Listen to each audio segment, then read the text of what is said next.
What's up, everybody? OMMP Grower coming to you live from Oregon, and this is the Ozone, the OMMP Grower Podcast radio show. And we have No 360, Edward Scissorhands, and Eric Cheesalot in the house tonight. And we'll see who else decides to join us. Alright, so today's topic is going to be heat issues in the garden. And we have Eric Cheesalot with us, and he is the first time grower setting up a grow room, and he's having a lot of heat issues right now that he's been running into with exhaust and air and all that kind of stuff. So, Eric, if you'd like to introduce yourself a little bit and kind of describe some of the issues that you've been running into. What's going on? I'm Eric Cheesalot. I'm basically just started a new grow. It's growing indoors. I'm from outdoors. I've had a few little run-ins with that. I've run into a lot of problems with heat. Heat's a big issue. I can't exhaust outside with it being a rental house. Just drilling holes outside the roof, outside the walls. It's just a little much for me. I had to work with what I had. I had my garage. I had that space. So just find somewhere where you can exhaust outside. Exhausting outside the room, your grow area, and good ventilation is key. Right on, yeah. Add-on? I totally agree with that. Getting that hot air outside is about, as fast as possible is going to alleviate a lot of problems with heat issues. Oh, yeah. And No 360, being a grower from Phoenix, definitely knows about heat issues. So what do you used to do over there to fight your heat issues with your exhaust and all that? A lot of AC. A lot of AC. Yeah. A lot. What'd you use? At least 5,000 to 6,000 BTUs per light. Oh, damn. Yeah. That's a lot of AC. Yeah, that's a lot. But it's a lot of heat too. Yeah. And you ain't gonna grow no good bud in some hot ass rooms. That's bad. Yeah. Oh yeah. Nice. Mini splits, are usually one of the better choices. I have mini splits, and I know you do too back there. Mini splits are great because the main condenser unit sits outside, so Oh yeah. that helps a lot. So you don't have all that heat to They're exhaust. good, but I've heard that they only take up 20,000 or 20 degrees off of whatever the temperature is outside. Oh, really? You know what I mean? So say it's 80 degrees outside, it'll bring your shit down to 60, Uh-huh. but it's not gonna take it. So if you're dealing with 120, I don't know how good that's gonna do. You know what I mean? Yeah. Definitely. Yeah. Well, we're talking about heat issues, and with the summertime coming up in the hot months, a lot of people are going to be struggling with that. I think we were talking about new grower problems. Right. But then that led into heat problems. True. But a lot of new grower problems are pests, too. Yeah. Pests are a huge problem. Oh, definitely. Definitely. Like gnats. Looks like the Medicators just came in. So once they get their mic set up, we'll go to them and see. Looks like they failed. So they'll be back. I don't know about you, but I hate seeing gnats.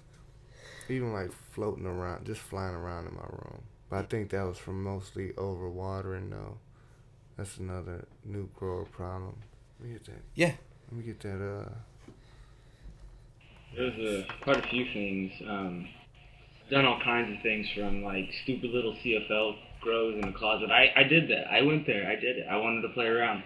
Before I was even thinking about, hey, there might be some money in this. I was like, let's grow some plants and smoke some weed, So heat, man. Anytime you're in a place where there's, Nice. there's heat, that's gonna be your number one problem. That's funny that you say that, because that's actually what we've been talking about this whole time so far is heat. And a lot of growers don't know what to do with that heat, from those lights. And they do put out a lot of heat. So getting it outside is as fast as possible is definitely going to be your best choice. And a lot of air movement. And you always want to pull, air out of your room from the top. And you always want to push air into your room from the bottom if possible. Those are kind of the basics right there. See, on that note of bringing air in, I've heard people say that bringing fresh air in is like a no-no. You don't want to bring fresh air in. You want to bring like scrubbed air or something like that in. I think that's bullshit. I think it don't matter. I think as long as you got, because think about it, that fan is moving so fast, that shit'll chop up any fucking bug that got in there. You know what I mean? Unless it's like some kind of like spider mites or something, then I could see, trying to scrub the air. Like if you're in like a really high populated, and you got like 100% sealed room and you're doing like CO2 and shit. Well, let's say powdery mildew. Powdery mildew is a spore. That's true. Good point. Yeah, but how many? Like, what are the? But how are you gonna? Yeah, how is the powdery mildew gonna be outside floating around in the air? Exactly. Is that a typical thing? I mean, well, let's say this. Let's say you're growing somewhere in a rural area and there's tall grass around, and the tall grass in the late winter or early winter starts getting dew on it and begins to get infected with powdery mildew. And you're pulling air in. Well, if you're in a shitty neighborhood or a shitty environment, then yeah, you would take precautions, I guess. Like if you know it. I think we can all agree though that you should filter it at some if you're able to, throw a filter in front of the fan. But when sucking air into your room, throw something on if possible. I personally don't. I just got the air blasting in my room, and it works great that way. Right. Nobody does it. Everybody talks about it. You know what I mean? I'm sure some people do. Like small grow. I don't think too many like huge, like big growers probably do that.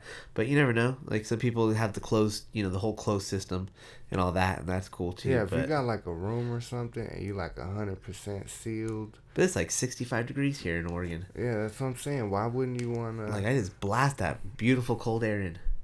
Yeah, no. Yeah. That's a nice luxury. And it gets me thinking about those people that are in those like sub-zero areas or those really cold areas. Oh, yeah.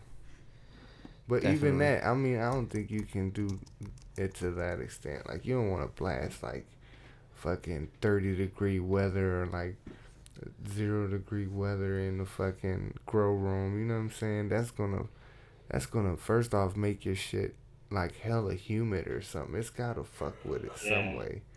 You know what I mean? Like frost under there. You know what I'm saying? Exactly. I believe Subcool had the exact same issue.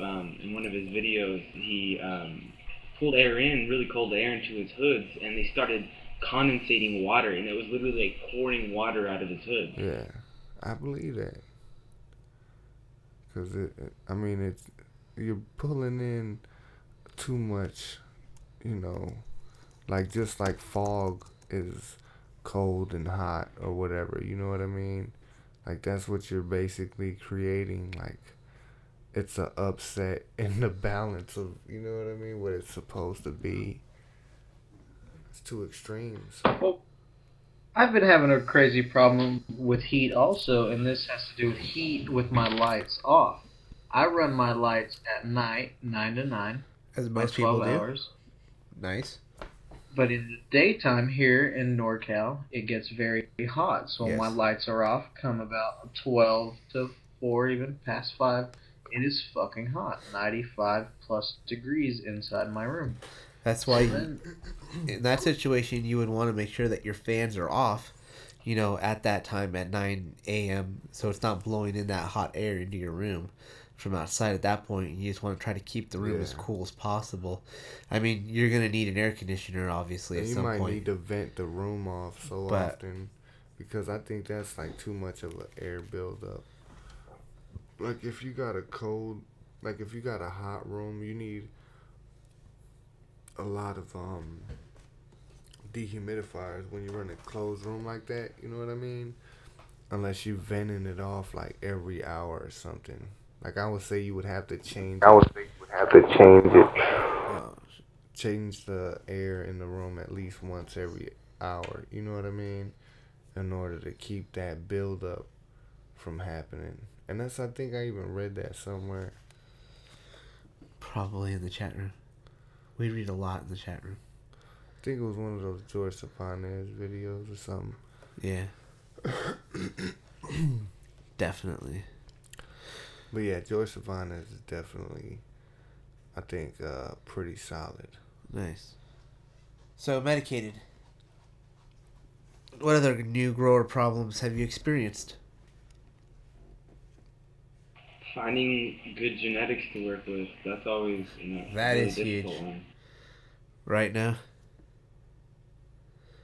No 360, I think, is not paying attention right now. Nice. I'm a little high. So, what do you think about that? That was dope. He said that was dope. Medicated said a big problem with new growers is finding good genetics. Good genetics. So what? They gotta learn how to grow weed first. You know what I'm saying? Good genetics comes into play way after you learn how to grow. That's at least a year to 2 years before you even see the real genetics behind a fucking seed. Because you're fucking shit up so much.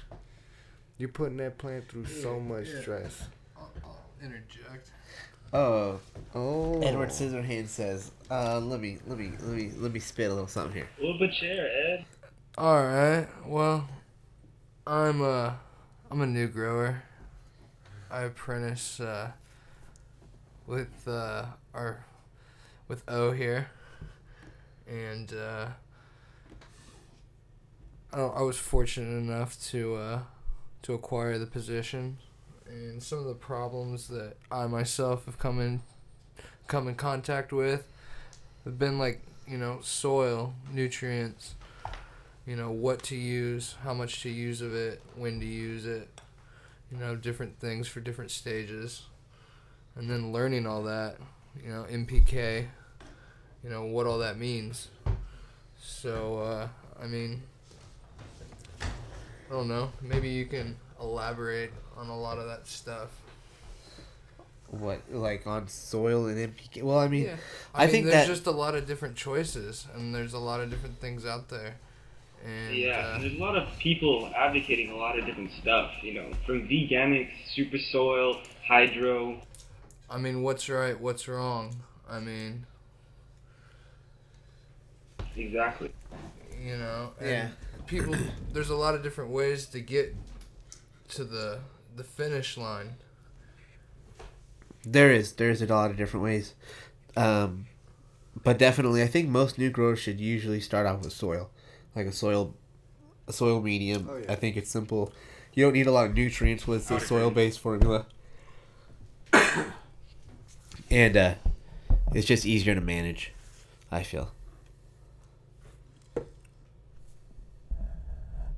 Nutrients, keep it simple as well. Yeah. I wouldn't go too crazy. Find something that works. Find someone that find someone that that's willing to help you and see what they're running. Try to emulate that setup. Yeah, that's is always what a I good would say. idea. I would If say you can do find a that. mentor or someone online even. Oh yeah. Just kind of watch what they do. That's how I started. I There's a lot started of watching resources out there. people on YouTube. Exactly. Watch people on YouTube and copy their exact style. Exactly. You gotta get close to that mic. Word or every fucking nutrient they use that shit. There's all kinds of forums too. YouTube's a great resource because you can see it. But if you're more of a person that's really into reading and stuff and sorting through stuff, you could find some really valuable information on forums. Oh, definitely. Forums are cool, but half of them I wouldn't rely on because they all say different shit. You know what I mean? Yeah, that's true. Every one of them has a different fucking recipe for the same shit, so it doesn't make no sense. So what would you advise a new grower to do? I would recommend following one person. Nice. I agree with that.